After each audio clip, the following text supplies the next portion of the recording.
So, Dr. Yao, why can't I sleep? Thank you very much, and good day to you and as the hostess and your listeners. Can you hear me?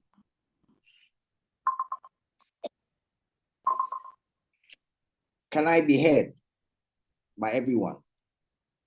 Yes, we can hear you, Doc. Okay. So I can proceed. Could I get the screen on? I think Alf is still working on your screen. Okay, Alf, is it possible you can share the slides with me? Let me also try it from my end.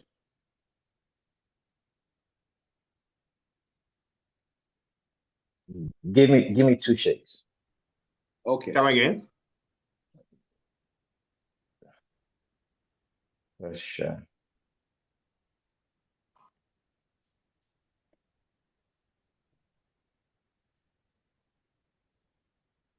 Right, there we go. Okay, that looks like a beautiful plane. You want me to insult you? Good afternoon. Or is it good? Sorry, I'm saying afternoon. Good evening, everyone. And thank you very much on behalf of the Brain and Sleep Medical Center who work for, and then Ohiniko Limited. Thank you very much to the David Ddouglas Leadership Foundation for the opportunity to present, and to my very own Mr. Alphonsus Domapo, who is handling the screening this time. Thank you very much. And I just want to start by saying that I know that I'm speaking to a very diverse audience. There's lots of lay people and maybe a few professional people as well. So I would try very hard to try and make the presentation as simplified and as appropriate as possible, but anyway, so that I can get through to the audience. I'm also very pleased to hear from the hostess that there are quite a number of young people on the forum, so that's very good to know. So that's my name there, and I suppose I'm a sleep specialist and psychiatrist. I'm also a very serious cocoa enthusiast, and I'm sure that it's important to appreciate the importance of lifestyle, because sleep is very much a component of lifestyle, and in that respect, cocoa is a very, very important instrument in maintaining our quality of life. Next slide, please.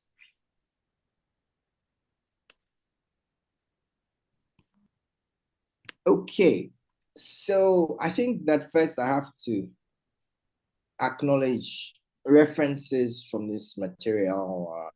My mentor, Dr. Eshad Ibrahim, who's the medical director of the London Sleep Center, and then a textbook that he also co-authored and edited by S.R. Pandiramal and Milton Kramer, was published by the Cambridge University Press in 2010.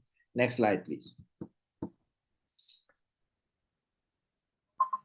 Okay, so just a little bit of my background and why I'm the one who should be doing the presentation. Okay, so I'm a consultant psychiatrist by training. Did my basic medicine at the University of Ghana Medical School. Then I trained at Stellenbosch University in South Africa. I managed the Benoni Sleep Center in Johannesburg under the guidance of Dr. Eshad Ibrahim. We set up the first fully equipped sleep laboratory in Ghana, and starting from Tema in 2011, we moved this to our present location out the outskirts of Accra in Abokobi at the Brain and Sleep Medical Center. And fortunately, we're able to investigate and manage all types of sleep problems. And we still have an affiliation with the London Sleep Center. So this is pictorial. This is actually what our lab looks like. So we think it's a very comfortable environment. So that's the setup in terms of the our sleep technician setting up a patient with the necessary gadgets, etc. So that's the actual. Yeah, next slide. Okay, so this is what the client actually looks like on the right after they have been set up and they're ready to sleep.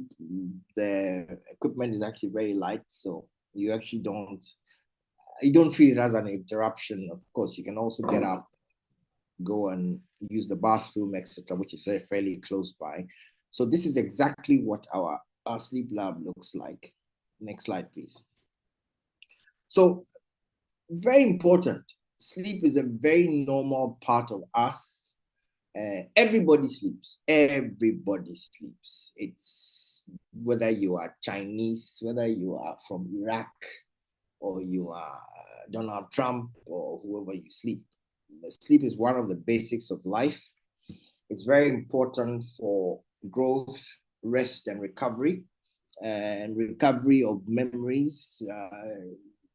People grow in their sleep. You never see anybody walking or when they are born and they are 2.8 kilograms by weight. But when they are 20 something, they are suddenly 6'4".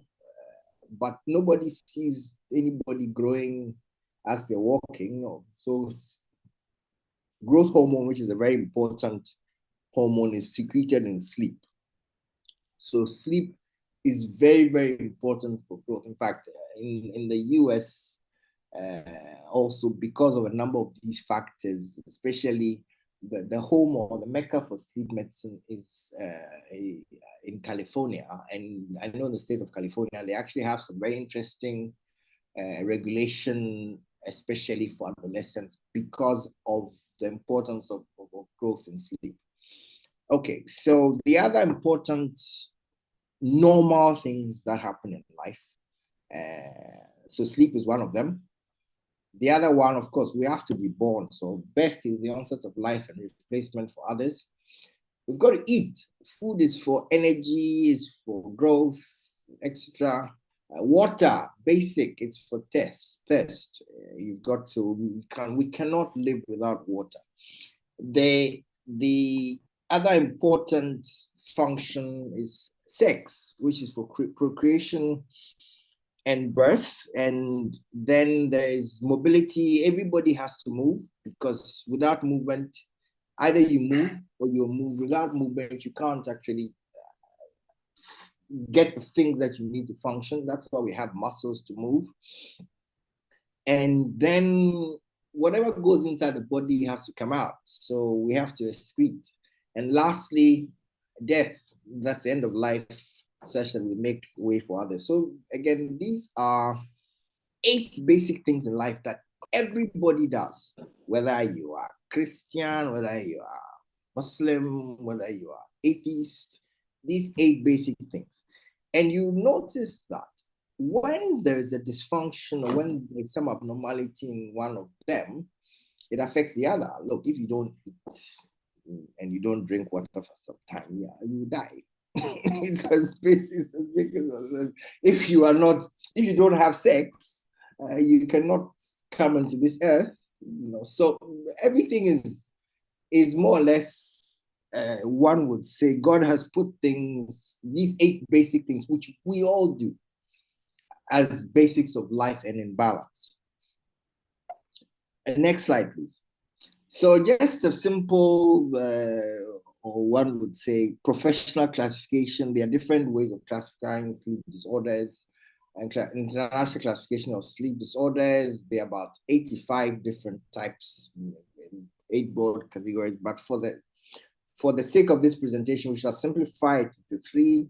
There are the insomnias, which is difficulty in falling asleep or maintaining sleep, which seems to be the more common problem that a lot of that seems to come across.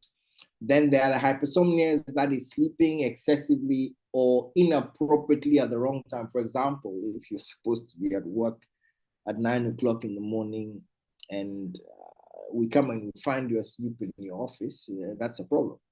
Then there are the parasomnias, are problems that happen in parallel with sleep. So these will be the 3 broad categories that we'll be looking at. Next slide, please. So what is sleep? Sleep is a very defined, reversible behavioral state of perception and disengagement from an unresponsiveness to the environment. So largely, when you're asleep, you can't see, you can't hear, you can't smell, you can't taste. Perceptions are what we call the sensory, the things that we perceive, the sensations. So those would be the taste, smell, sight, hearing, touch. So these are, you're unresponsive generally to perception while you're asleep. It's also a fairly complex physiological, that means a lot of Recording in progress. there are lots of normal things happening in the body at the same time whilst you sleep. And it's also a behavioral process. Now, unlike when you're in coma, sleep is consciously reversible and it is recurrent. It happens within a 24-hour cycle. There's a period for which you have to or you do sleep. Next slide, please.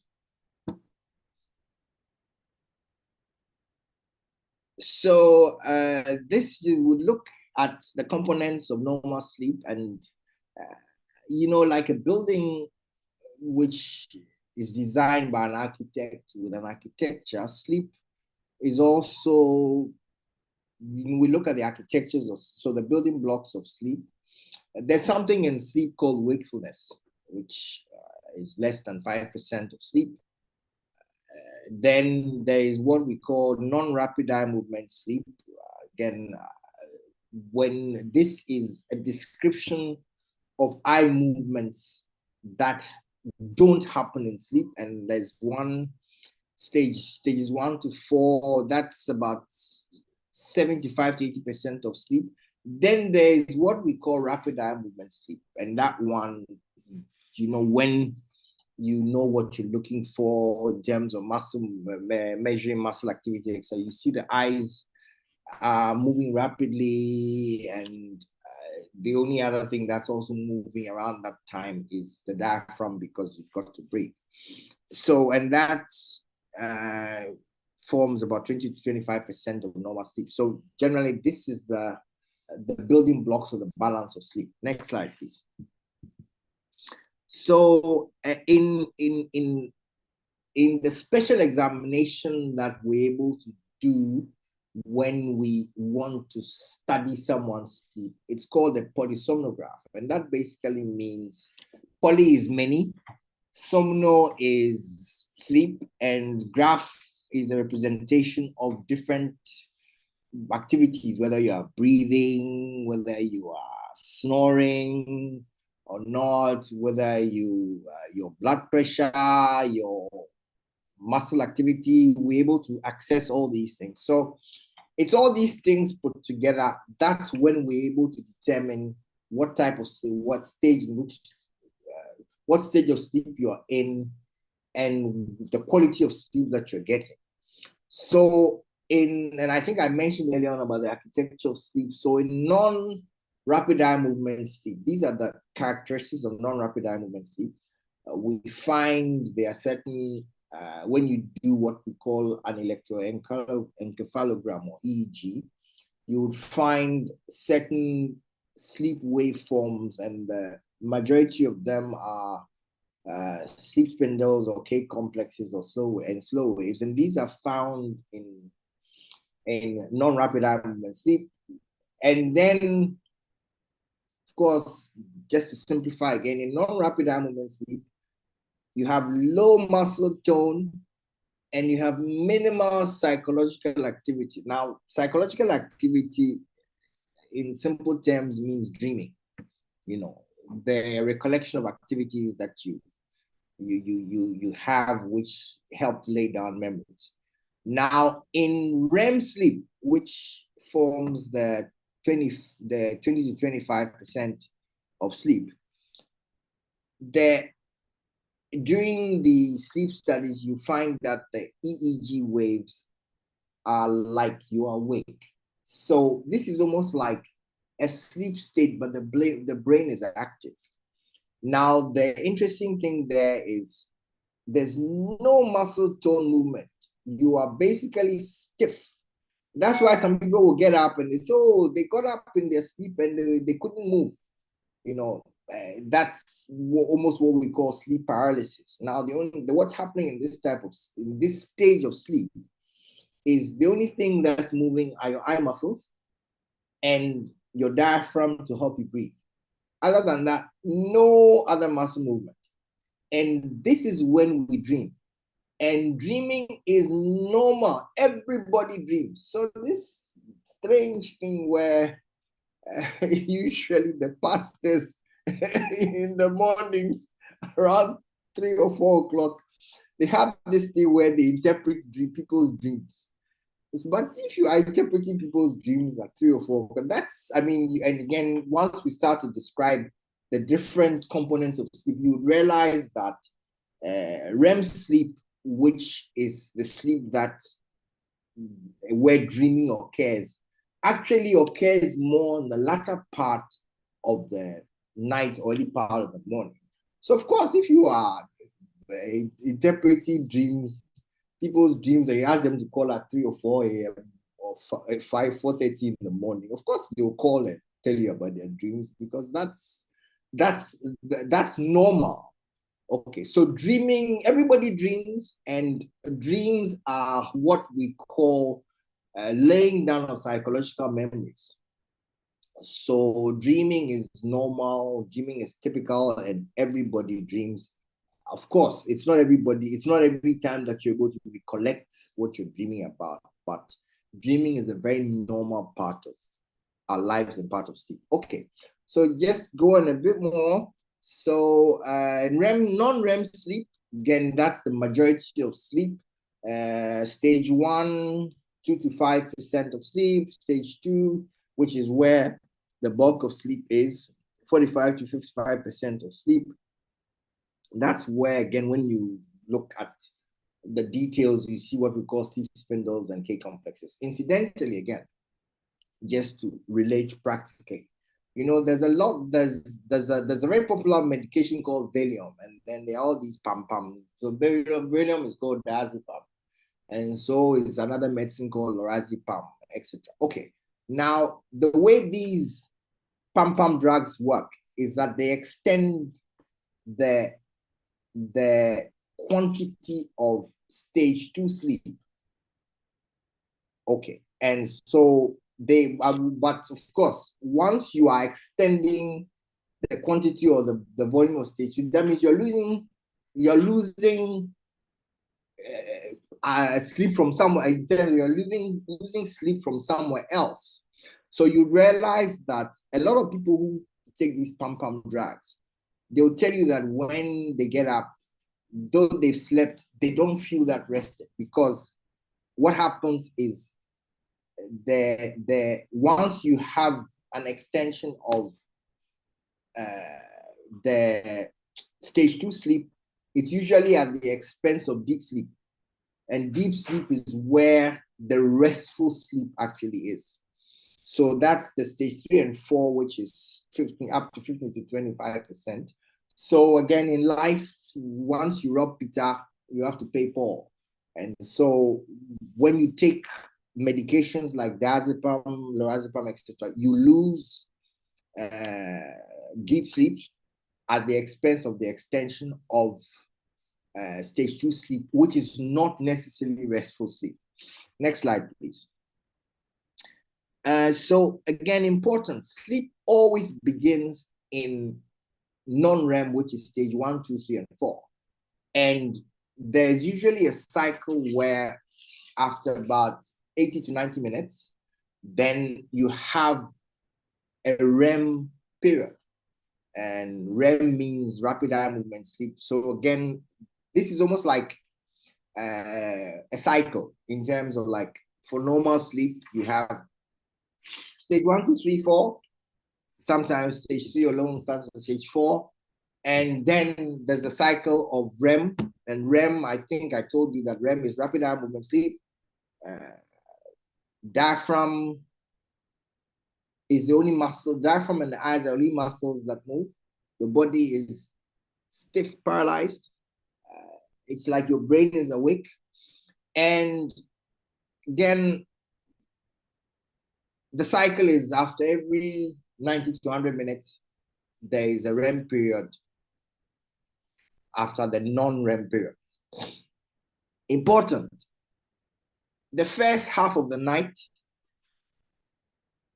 you have a high concentration of stage 3 and 4, which is deep sleep. Latter part of the night, you have more frequent REM episodes. Okay, so again, relating it to those who call at 3, 4 a.m. talking about dreams, very important. Next slide, please.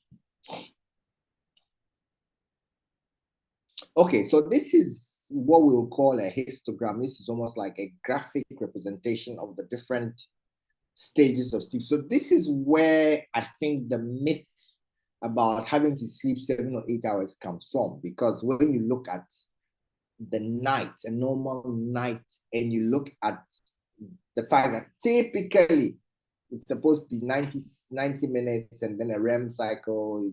So this is where it comes from. But we're, of course, all not the same. So there are some variations in we human beings. Next slide, please. Okay, so again, let's talk about the duration of sleep. So on the average, yes, 7 to 8 hours for lots of people. However, they are short sleepers who sleep for, say, roughly about 5 hours, and then slightly long sleepers for almost like 10 hours. Anything less or above these two extremes, then you're beginning to get into trouble in terms of having a sleep disorder. Okay, next slide, please. So again, simple things. Remember, I've said that sleep is a normal activity. So it's when somebody comes to complain to you about sleep problem or having, it's not this thing where we just go to a pharmacy and then we just go and ask for anything and everybody just picks up something and gives it to you. No. So you have a simple sleep problem. We've got to look at what we call your sleep hygiene. So what's a good sleep hygiene? If you are having challenges with sleep, of course, things like caffeine, coffee, we are not such a coffee drinking, so what's your caffeine you're taking? Now, coffee is there, and so there's a bit of caffeine in tea as well. The troublesome ones are the energy drinks. We go and we just drink these blue jeans and with all kinds of brands on them. They have a lot of caffeine in there. Then the cola drinks, Coca-Cola is a culprit. And then, of course, alcohol also for a number of people. Alcohol seems to be what we call a brain or CNS, central nervous system suppressant. But what it does is that it suppresses, so you feel drowsy, whatever. But later on, what we call it disinhibits. So then it starts to affect you, then start to struggle to sleep. And then, of course, there's nicotine as well, which is, also another habit for me. So we asked you, it's important to find out about some of these habits. Nowadays, everybody has a TV in their bedroom. I tell people that some time ago, when you heard the national anthem, the Ghana national anthem when it was only Ghana Broadcasting Corporation that was in existence, when you heard the national anthem by about 10:30, then it means it was time to go to bed. Nowadays, there are so many channels, including Netflix and this, and so there's all this lights and disruption in the bedroom. So it's also important when you're having sleep problems to find out what's disrupting your sleep, possibly at night. Then it's also good to encourage a good soothing pre-sleep routine. Some people enjoy a bit of music. Some people just like to read and then fall asleep. And it's important also that when you're having challenges, when you want to sleep, you go to sleep when you are tired and you go into bed. This thing where some people or a lot of people go and lie when they're having sleep challenges, they go and lie in bed and expect the sleep to come. then suddenly what happens is that if the sleep is not coming, you become anxious. And so the bed then becomes a place of anxiety rather than being a place of rest and relaxation. Next slide, please. And then additional habits, if you're having, again, shift work extra, so yeah, but if you're having challenges sleeping at night, it would be best to avoid daytime naps. Remember that sleep doesn't only happen at night. Ideally, it should happen, good sleep, whatever, at night, but yes, some people have naps during the day. Then also we ask about heavy eating. Especially, it's not advisable to have a heavy meal really after 6:37. It's not advisable. So again, these are simple things. If you are coming home and whatever late and eating late, that could impact on your sleep. Nowadays, there's also lots of people on all kinds of, whether antihypertensive, anti-diabetic medications, all kinds of people are taking all kinds of treatments for all kinds of chronic illnesses, etc. So that also, you also have to ask questions about the medication history. And then, of course,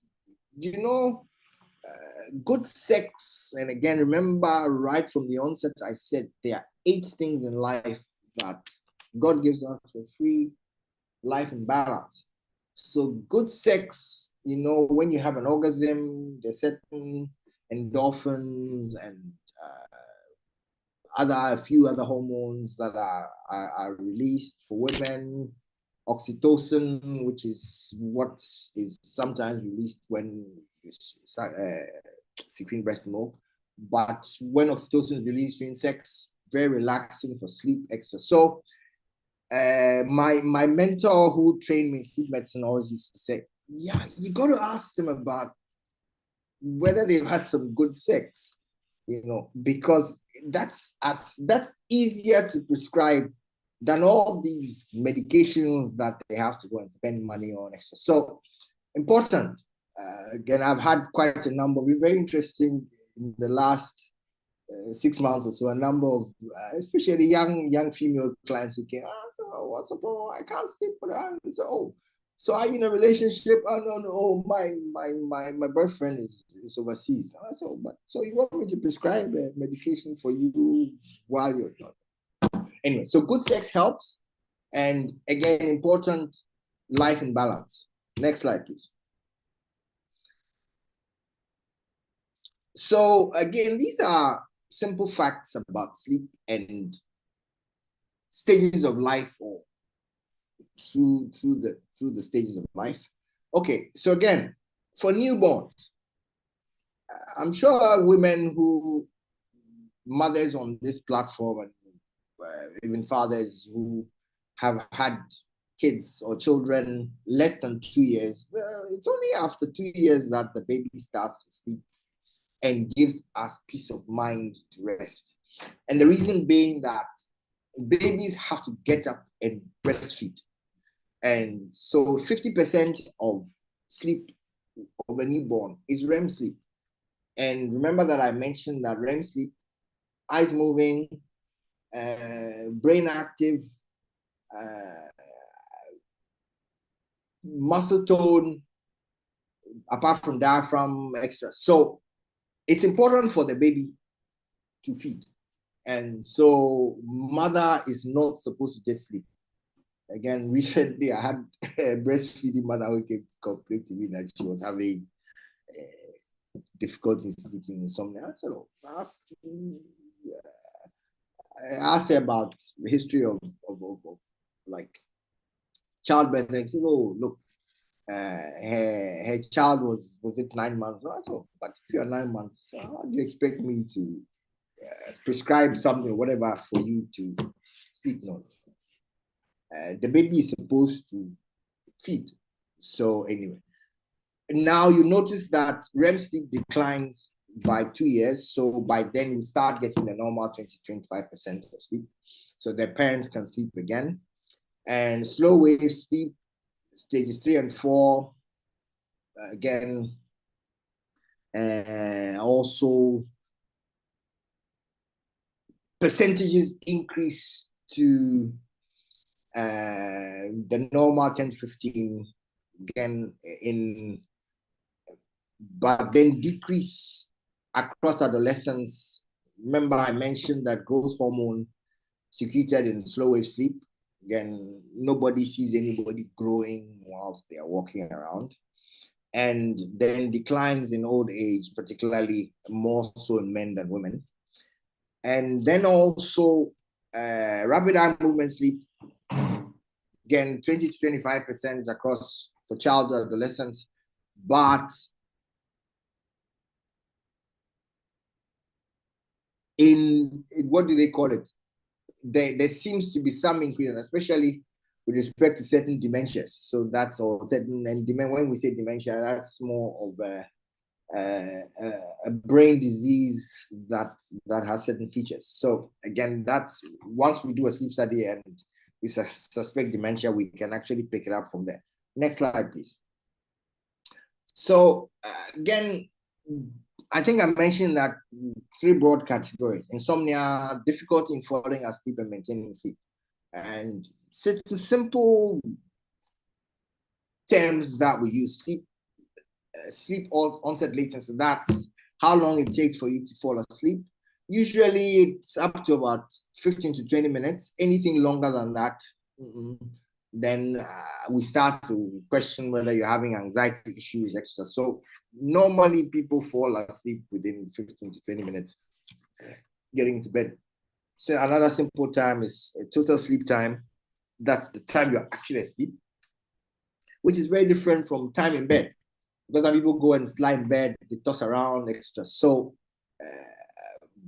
the time, the total sleep time is usually different from the time in bed. And again, when we do a sleep study, we look at what we call your sleep efficiency, and that's usually supposed to be 85% or more. And then also just a few other terms there: light stage sleep, deep sleep, extra. Next slide, please. So how do we manage or treat insomnia? Insomnia, again, difficulty in falling asleep or staying asleep. Okay, so simple. Sleep is a normal thing. So if, yes, we go through life changes. I like to mention the 4 Ds: death, depression, divorce, death. Of course, these invariably lead to depression, and these usually affect your sleep. If you're in debt, you're always thinking, where am I going to get money? You've lost a loved one through divorce or death. That's always a problem.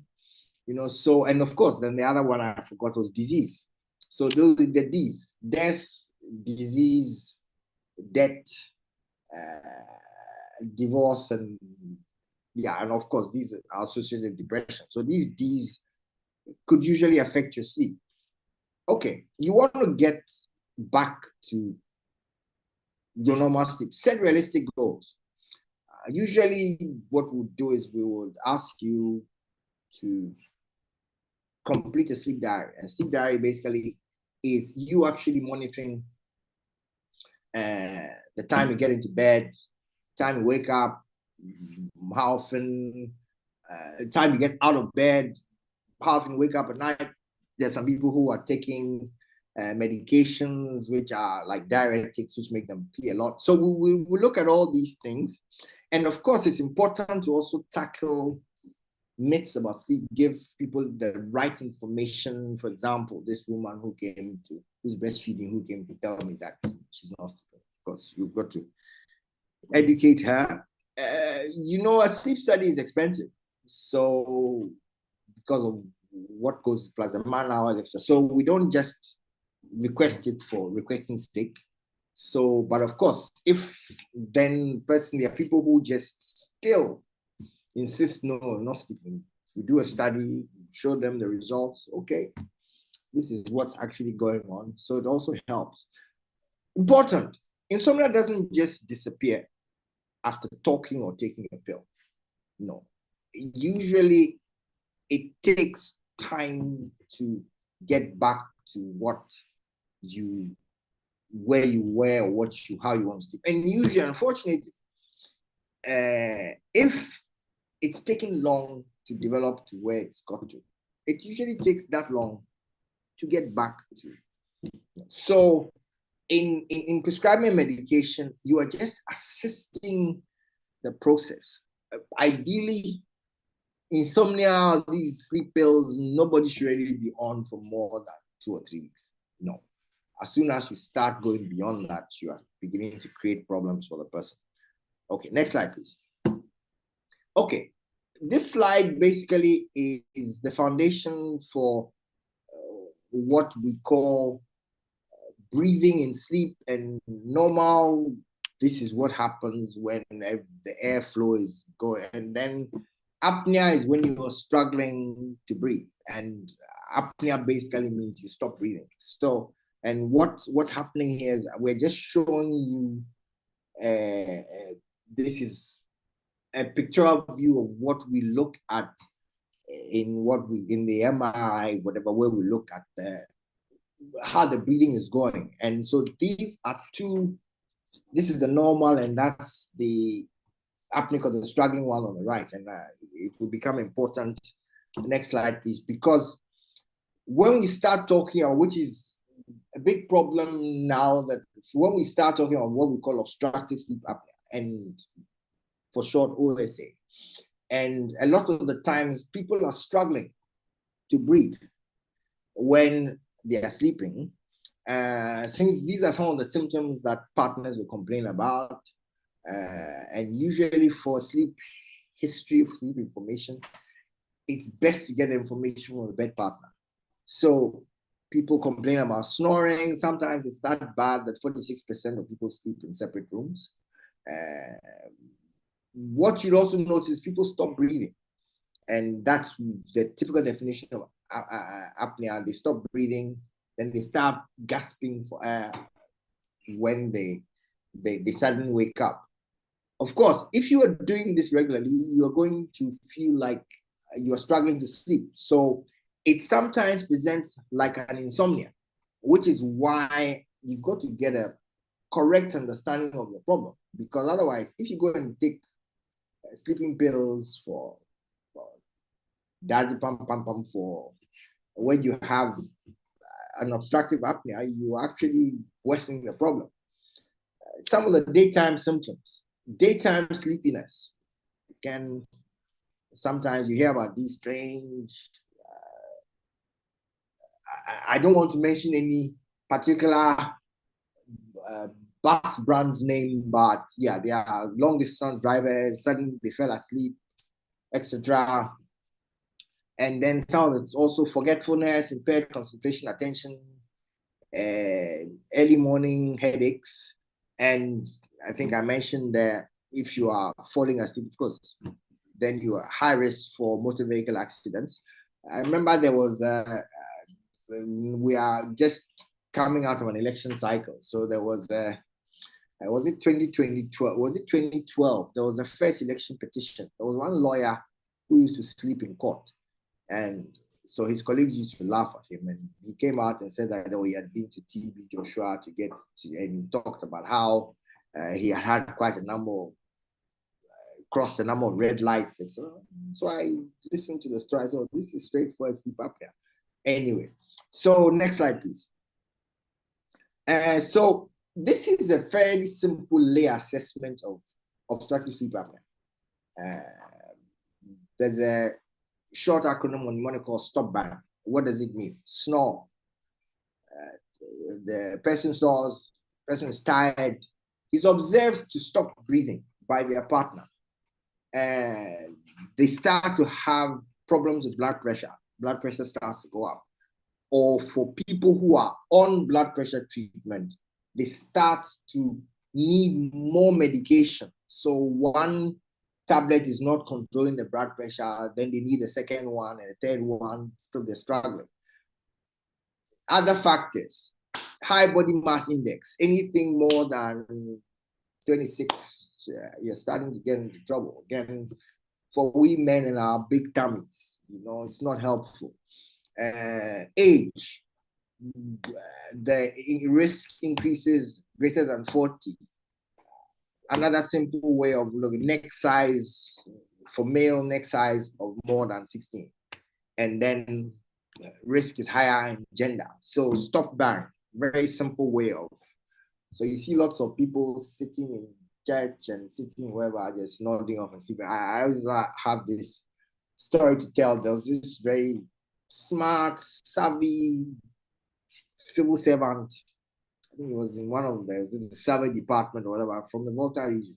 Came to see me, sharply dressed. And what was his complaint? Look, he's gone round. He gets to work and he falls asleep. So he was in his early to mid 50s. He hadn't reached retirement.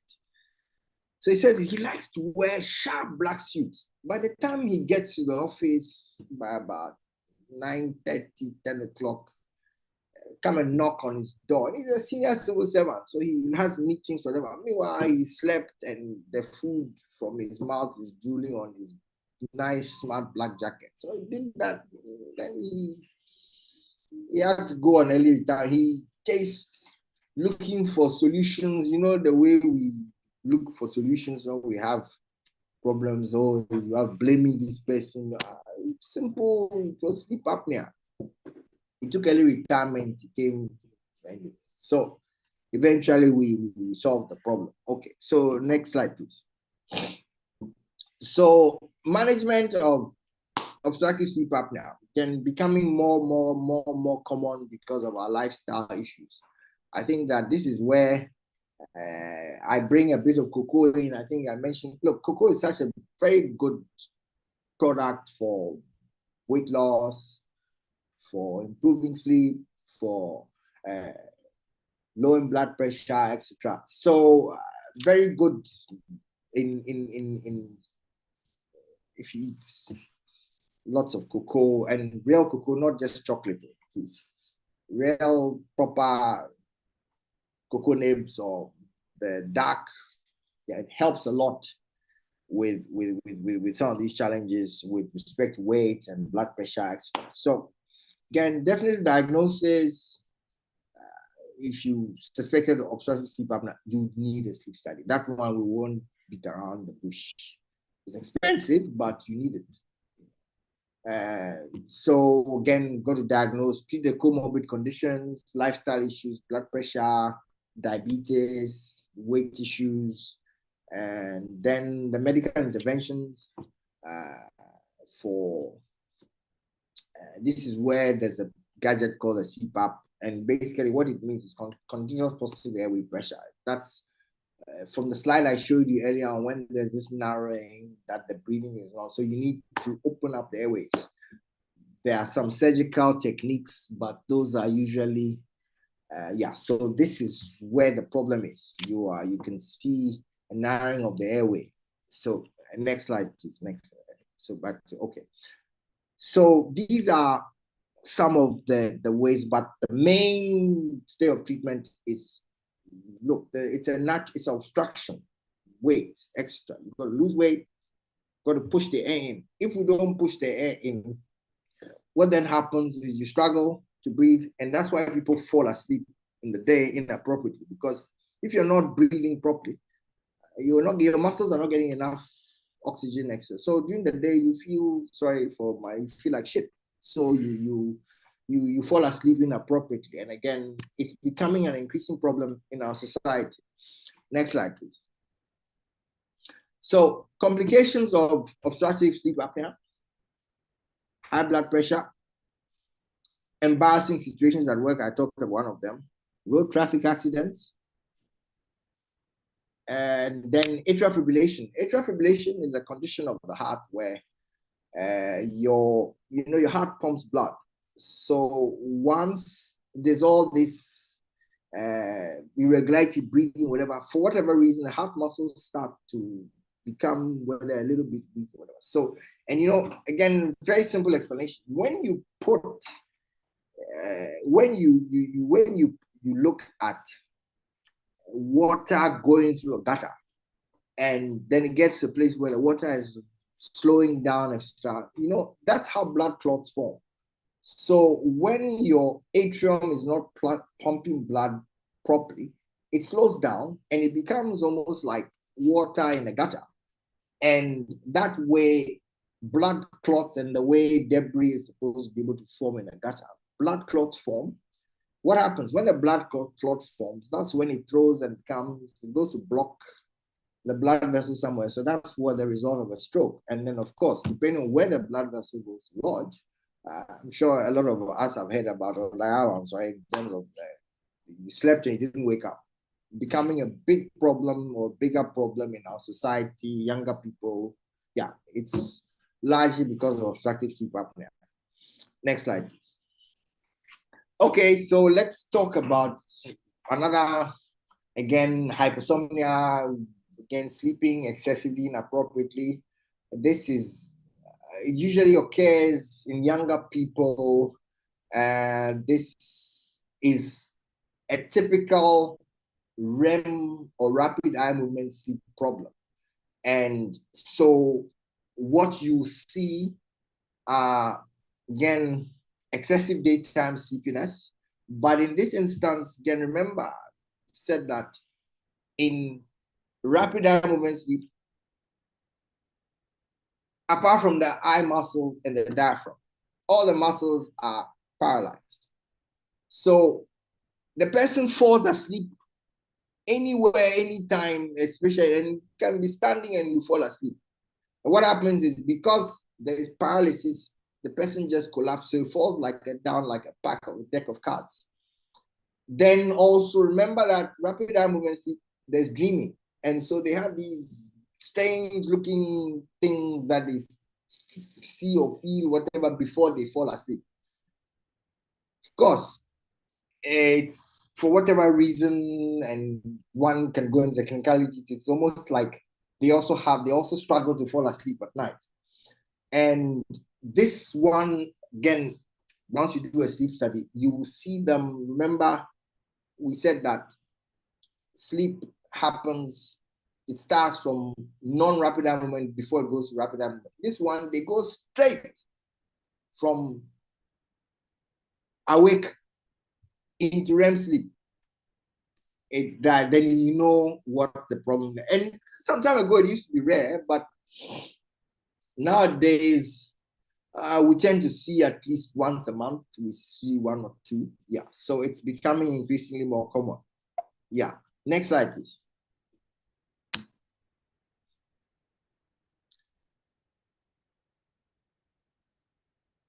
So again, these are some of the treatments for narcolepsy. There seems to be some problem with certain peptides or certain proteins, whatever, in the bloodstream. So these medications actually help keep people awake. So that's where, again, we use some of the stimulants like methylphenidate, extra, and then the other medicines that help with just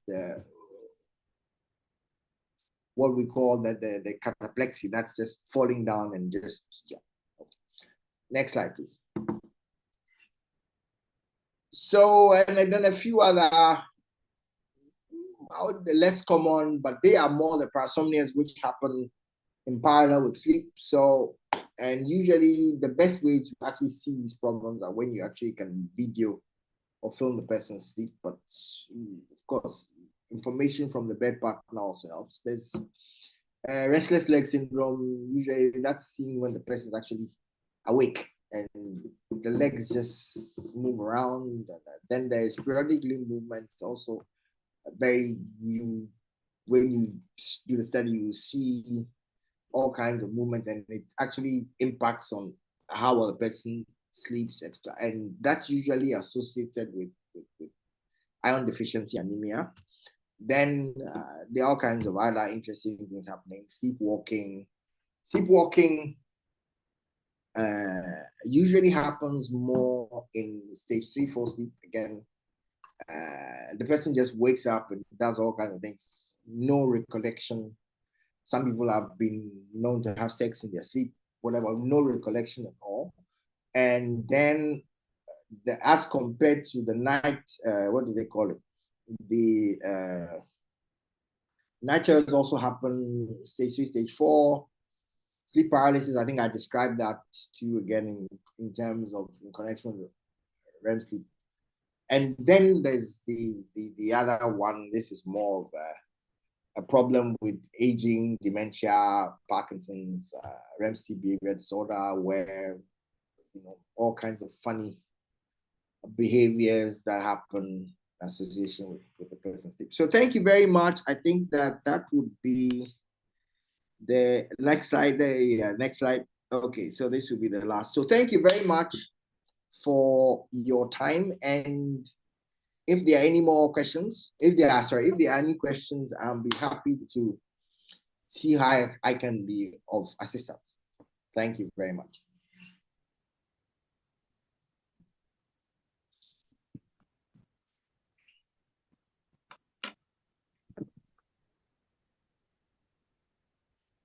Thank you very much, Dr. Mkojo. That was wonderful. Yeah. Please, as he said, if you have any question, you can raise your hand up and you'll be called to answer, or you can leave them in the comment section below. So. Thank you very much, Surah. And thank you very much, Doc.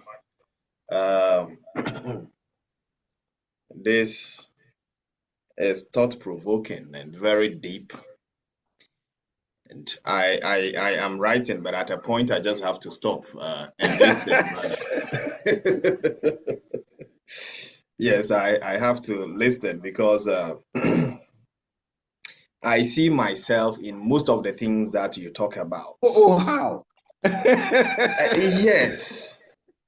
You know, Doc, I know you are also into leadership, and there are times, whilst people are sleeping, that is when you wake up to your thoughts. And that is where you begin to speak to yourself, and that is where the ideas begin to drop in and things like that. And at a point, you really want to sleep, but ideas are coming and you have to take the book and you have to be writing and things like that. So you find it difficult. How do I balance this? It happened to me most of the times.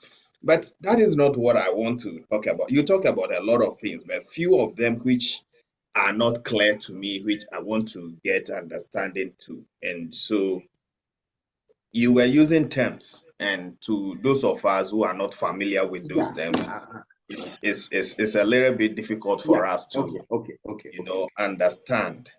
But you talk of REM, which is REM, and you said REM before NREM, and into bracket, REM is 50% of total sleep. Can you please explain? REM less than 2 years is 50% of total sleep.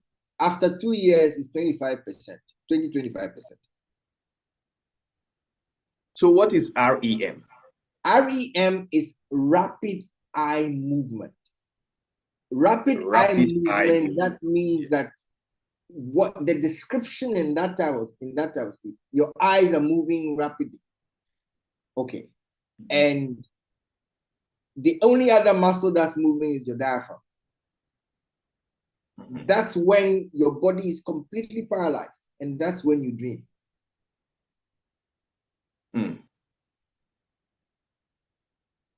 And so that constitutes 50% of our sleep. No. Rapid eye movement sleep constitutes 20-25% of normal adult sleep. However, in children or babies less than 2 years, it makes up 50%. Okay. Because I saw it on the slide, it's showing that it constitutes 50%. So I only want to get that understanding. Is in babies less than 2 years. And the reason being that they have to get up and feed. And that's why I gave the example that mother who came to see me complaining that she couldn't sleep but had a 9-month-old baby. Sorry, that's normal. Okay. Yeah. All right. I have other questions, but I don't have to be please the go only person. I can see Prof, but then before Prof, we have Maureen. So, Okay. Maureen, can you please unmute yourself? All right. Thank you very much. Thank you for the presentation. Please, I have two questions. One is, you mentioned that when you dream, that's when you're having deep sleep. So if there's someone No, who... no. Hello? No, I didn't say when you dream, that's when you're having deep. No. Okay. REM. Yeah. REM sleep is when you dream. REM sleep, your brain is active. It's like you're awake. Okay. Okay. So what baffles me about REM sleep is when you dream and you get up in the morning and you forget the dream. What does it mean? So dreams, there are so many things that are happening in your life that the ones you usually, or the ones you pick up, remember, we all dream, but we remember just a very small fraction of it. But it does not mean that memories are not laid down. They are.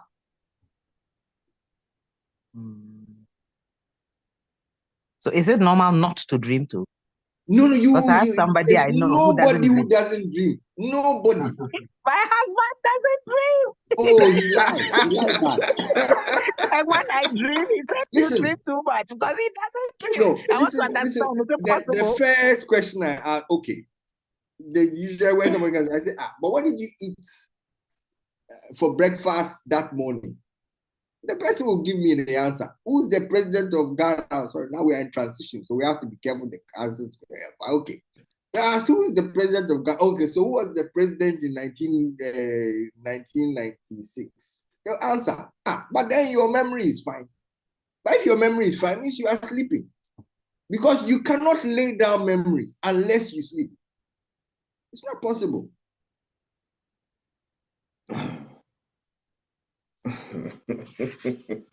These are deep. Doc, I think you need more time to explain this thing. Yeah, go ahead. Because the 1 hour is not enough for you. Perhaps we need to do 2 sessions so you can take your time to run us through these things, because these are deep. Okay. That's fair. Anyway, Maureen, I believe your question has been answered and you are done with your 2 questions. Prof. PK, can you please unmute yourself? It is your term now, Prof. Right. Thank you very much, David, and thank you, Dr. Fojo. Unfortunately, I had a prior engagement, so I couldn't start with you. So I had just a bit on CPAP. Prof, I know you always turn your video on, so just maybe you forget your video is off anyway. Okay. Right. Let me turn it on. Okay. Cool. Yes, okay. Thank you very much. Right. Yes. Thank you very much, Dr. Fojo. Yes, sir. Medical doctor, psychiatrist, consultant, sleep expert. Yeah. What is the link with Ghana Cocoa Limited? Why that? I find it amusing. I'm just a passionate cocoa farmer. But apart from that, a lot of our lifestyle issues. Cocoa tea. Yeah, a lot of our lifestyle issues with weight maintenance, with blood pressure control, with whatever, are solved by having decent amounts of cocoa. So they have pure cocoa powder. It's a good, whether cocoa powder or the bean itself, whatever. Right. Healthy. So 1 drink a night, for example, every night? Or more. I mean, the Kuna Indians in Panama, they drink about 6-7 cups a day. They have no trace of blood pressure, no diabetes in their... This is very useful, and we have plenty of cocoa in Ghana, so all of us should listen. But are you sure we have cocoa in Ghana? We send the thing away, you'll say we have plenty. Oh, we have a lot of shops actually selling cocoa powder without any other stuff in. So anyway, that's good. And then, where's your clinic located in case someone wants? We are at Abokobi in the physical. We are at Abokobi, but yes, we consult through International Maritime Hospital. We have a partnership with them. We do some Okay. work with care. So we're not just one physical location. So we do consult at a few other places as well. Yeah. Right. Can you put on a number that people can call and yes. And can I give the number maybe? Yeah, please. If you write it, if you give it. Oh, go ahead. Yeah. Share your contact. Okay, that's fine. Okay, I'll just put it on. Sure. I'll just put it on here. 050-330-8191. If that's okay. 8191. I've got it. 050-330-8191. Yes, sir. Let me just. Right, Doc. Now let me come to the technical bit. CPAP yes, machine. Sir. The CPAP machine. Yes, sir. Is it the number one treatment for OSA? Is it?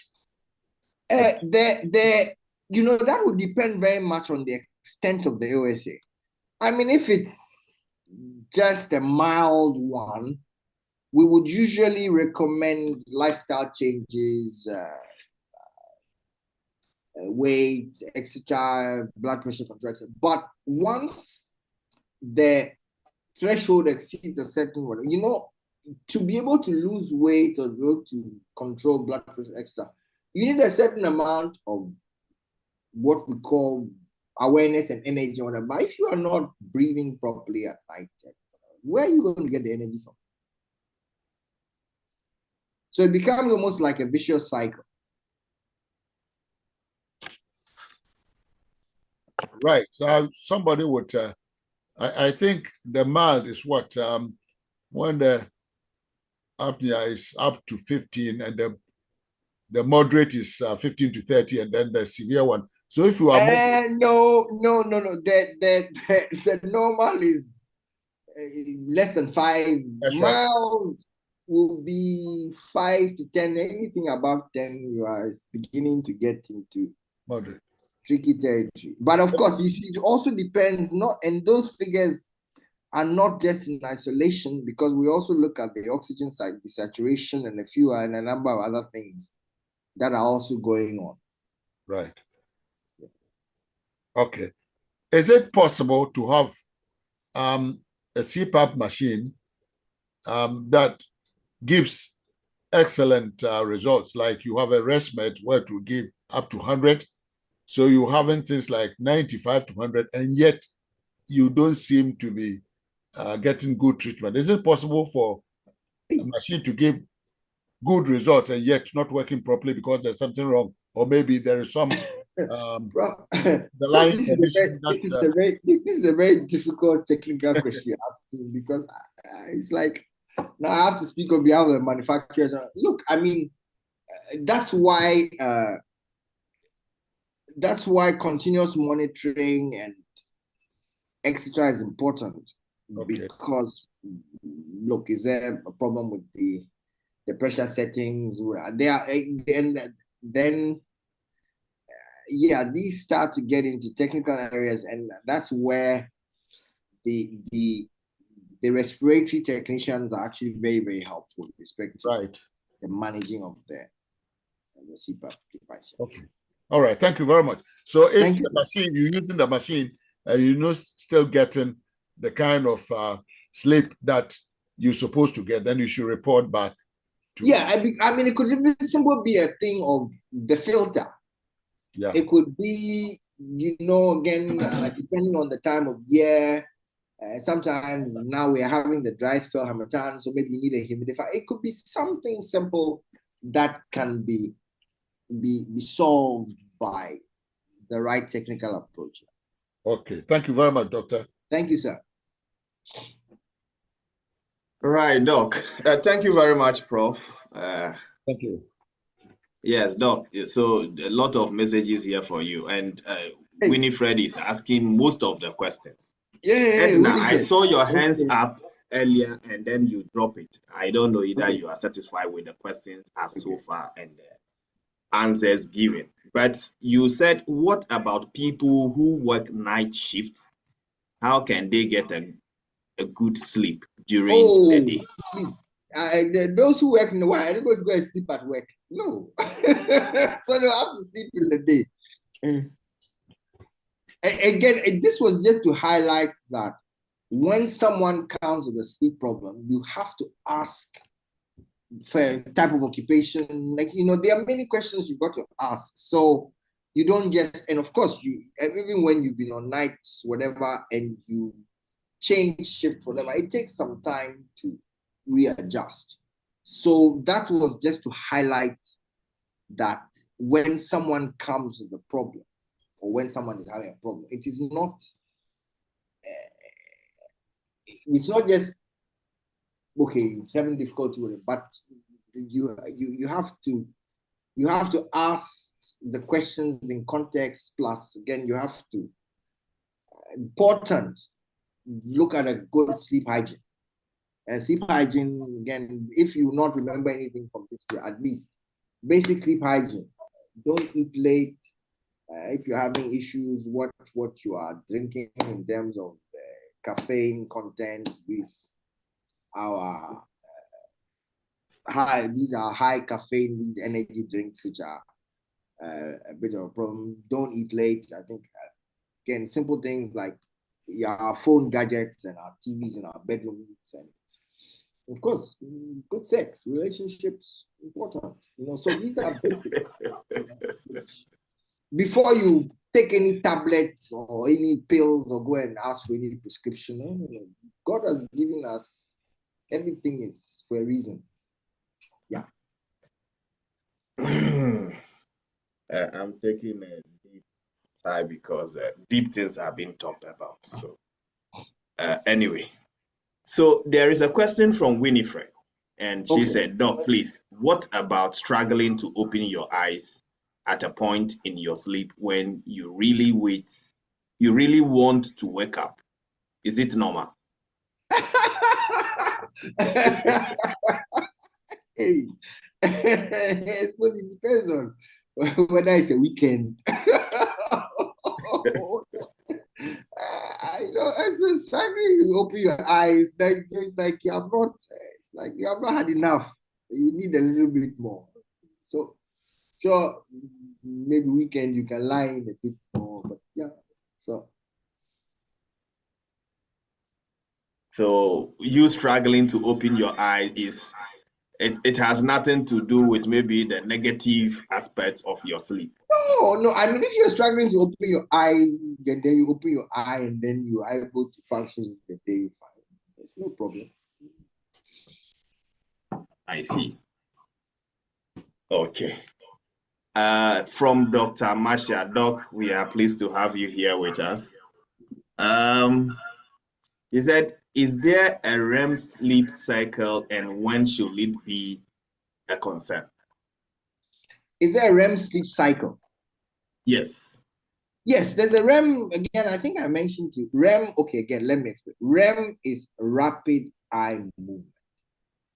It's a description of a certain component, a certain type of sleep, which is normal. In REM sleep, eyes are moving rapidly, but of course you won't see them because your eyes are moving rapidly. Two, diaphragm is moving, but your body is paralyzed and your brain is active. I'm giving you the technical things that happen. Okay, now in then helping to understand that REM sleep, brain is active. That's when you dream. And REM sleep, then, for purpose of easy description, happens more latter part of the night. However, and so you have more frequent REM cycles latter part of the night or early part of the morning. Normally, every 90 minutes to 100, 90 to 100, there is a REM cycle, but it becomes a bit more frequent in the early part of the morning. Okay, what's the importance of this? REM is associated with dreaming, and everybody dreams. Dreams are important for laying down memories. Without dreaming, we cannot remember. Dreams are important function for laying down memories. Everybody dreams. The fact that you're not able to recollect your dream does not mean you don't dream. We all dream. Okay. Another very interesting, okay, again, let's talk a bit more about practical things, whatever. Okay. For example, in people who have diabetes or early diabetes, especially males, one of the things that happens is we lose our early morning erections. Okay. Now, erections happen normally in REM sleep, and they'll happen early in the morning. Remember, again, mentioned, brain is all over the place, active. Yeah. But what is causing erection is blood flow. There's very little muscle in the penis. It's blood flow. So again, brain actually walking all around the place. One of the, again, this is basic medicine when we're med school. One of the things that early diabetes is you lose your erections. So again, very important in sleep. No more early morning erections are normal in males.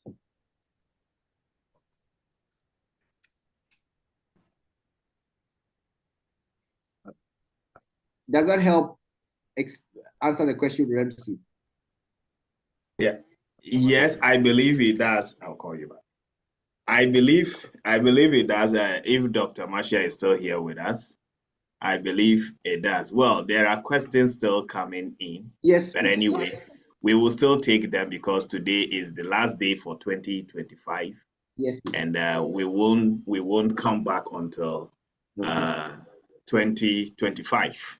So we can spend some more time here. Okay. So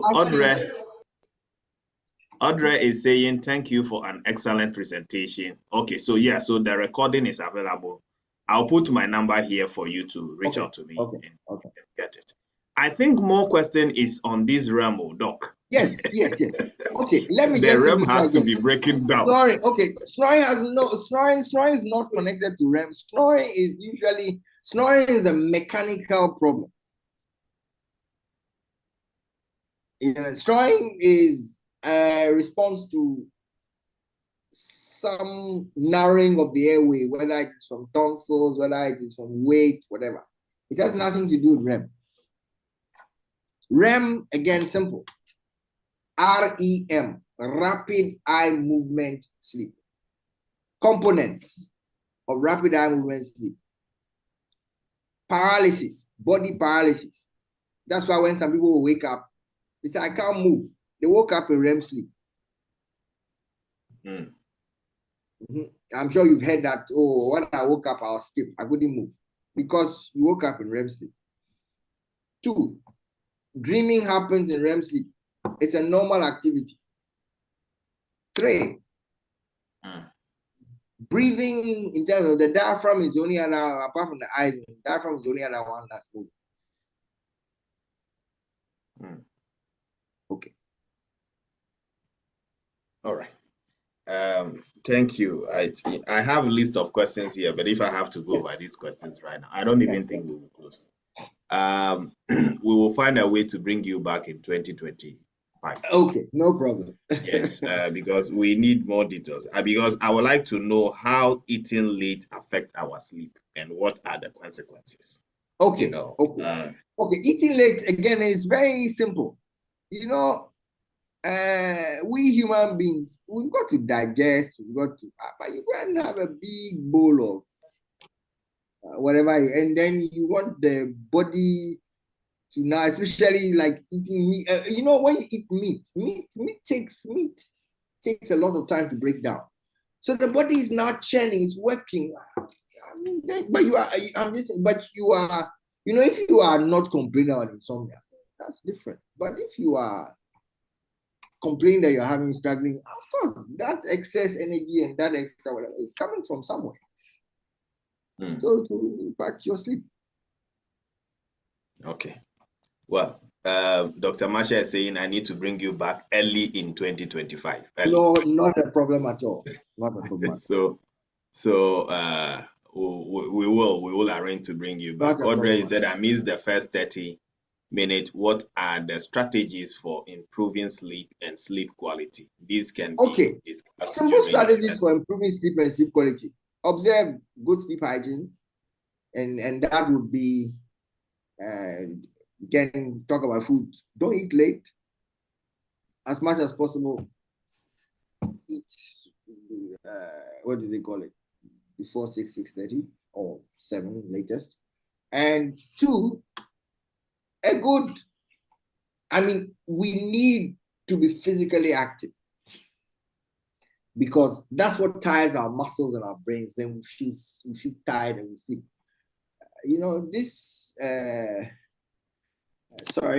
But this our sedentary life where we sit behind computer. That's not how God made us. So we've got to also exert some physical activity, which is why whether walking, gym, whatever helps. After all, when we go to our villages, our farmers and whatever, physical activity, they sleep. Okay, then of course, then the other thing I think I mentioned, sex. Again, good sex, apart from the physical activity that's important, but also the endorphins and the oxytocin and stuff that's released during sexual activity also helps with sleep. Thank you very much, Doc. Say hi to your wife for me. No,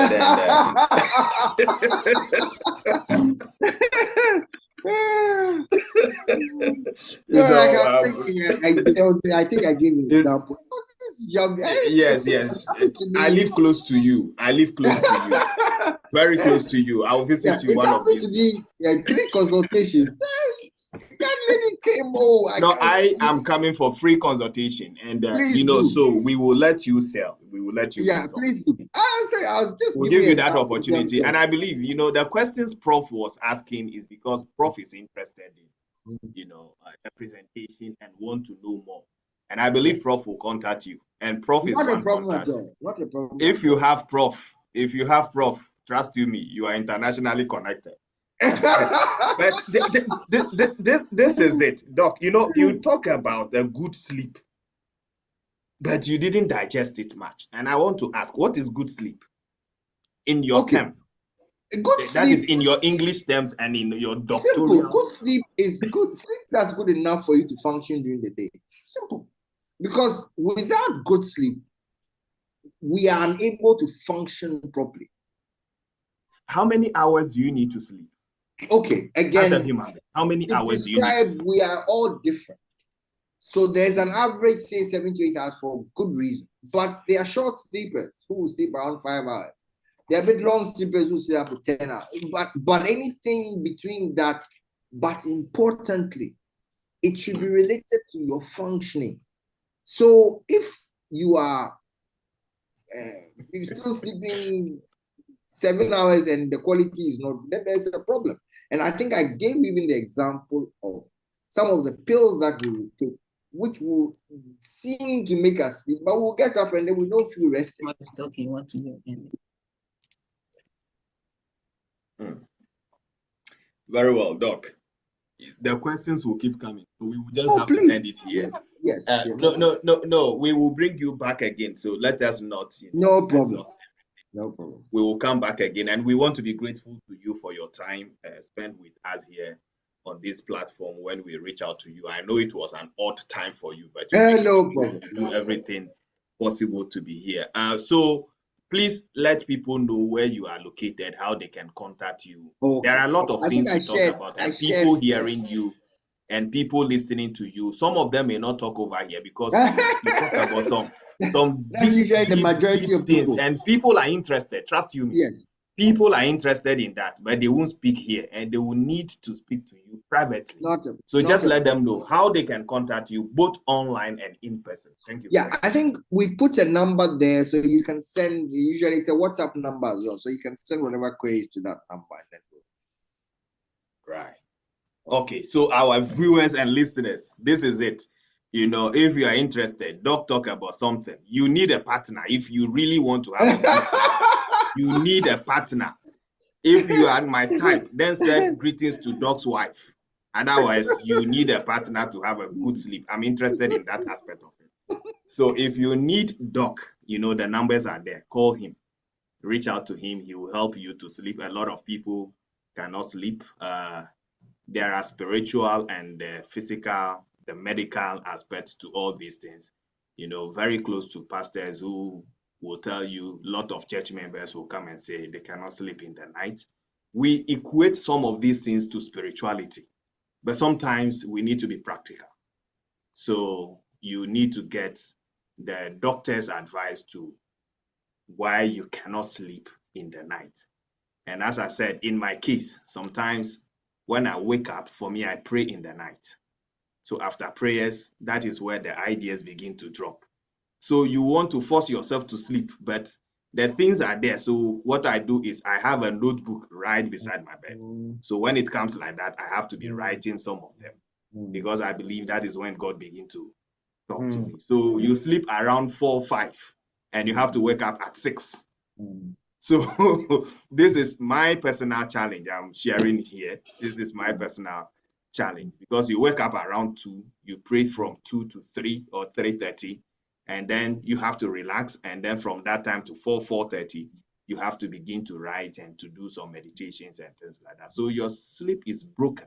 But if you have a broken sleep like me, that you are not doing what I'm doing, then you need Doc. So we thank you all for your time. Thank you too. And we want to wish you all Merry Christmas. We believe 2025 is bringing something big to all of us.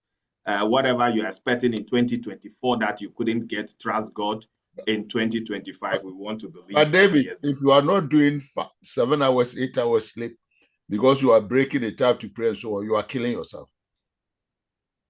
Thank you very much, Prof. Don't kill yourself. You are too young to die. Thank you very much, Prof. Okay. We will talk on the flip side, Yeah, so we believe that, 2025 is bringing something good to all of us. Let us enter into 2025 with good health. Sleep. That is why we are ending it with this topic. Sleep is good. Make sure that you have enough sleep.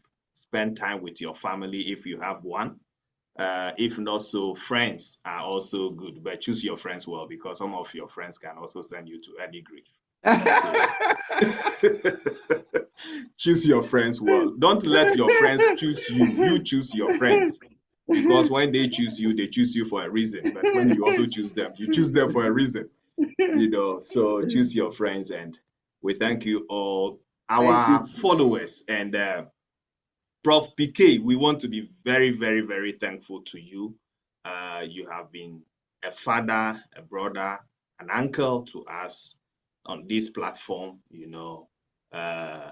leading and, give your topics are always thought-provoking, very, if I say very educative, I don't know if it's a good English, but yes, they are educative, and anytime you share, we get a lot of feedbacks. And this masterclass that I was asking you about, it is out of the time management presentation you did, and people reached out and said they need this. And so we need to put it together. Okay. We want to be thankful to you and Alf. Yeah, Prof, you want to say something? Yeah. No, David. Okay then. Yeah, Anna from Finland. Thank you very much. Anna, we will want to see you. The team want to see you. You have been here with us every Sunday. Thank you very much. Dr. Marcia from the USA, formerly Jamaica, USA, you are here with us. Every Sunday you are here with us. Some of them are not here with us. Alf, I can't say much, but we want to thank all of you. And yes, Alf, there you go. Are you at the hospital? Oh, very sorry about that. And also from our very good friend, Yvonne, thank you very much. You've been a faithful follower all this time that you got to identify this platform. And we thank everybody for being here with us. This is where we are closing down on 2024. And 2025, we will be back strong and continue with what we do and what we can do best as an organization. It is our dream and vision to make sure that we build the leaders that we need for the 21st century. We cannot do all, but the little that we can do as an organization, we're doing that with our network. And we believe that 2025, we will improve upon how we do these presentations and the delivery and everything like that, and to make it possible for everybody to benefit from the topics. We thank you all, and God richly bless you. I will hand over back to our MC to close us for tonight. Okay, thank you very much, Mr. David. Okay, so I'll use this opportunity to wish everyone a Merry Christmas and a Happy New Year. Hopefully, we are meeting next year, which is 2025. Thank you all. As you know, we are the Ddouglas Leadership Forum, and we are committed in nurturing the youth of tomorrow through mentorship, coaching, and leadership training by the help of our global leadership experts and organization. Thank you all. We are very glad to have you here. See you next time. Yes. Surah, is Ramatu I want to mention, and I mentioned Yvonne, but I know Yvonne is also here with us, so please don't take offense. Ramatu Yosen, thank you very much. I know both on Facebook, our social media platforms, you are there. Every Sunday you are here with us. We are grateful to all of you, all the family members. We are grateful to all of you who has made this platform, and this every Sunday presentation a success. We thank you all for it. iPhone, I want to believe, if that is Reverend Hannah Johnson, thank you very much. And you also have been a mother to us on this platform. We thank you all for being here with us. Our Legon, chapter student, Winifred, I know you are connecting from Legon. Thank you very much. I don't know if we have the Legon chapter president here with us. Godfred, thank you all. You are a great leader, and you're doing a great job there to represent the organization. Thank you all. I can see one Dr. Isaac Chum. Thank you very much. Thank you, everybody, for being here with us. 2025, we will all cross over and we will meet in 2025. Thank you all, and have a good evening, depending on your geographical location.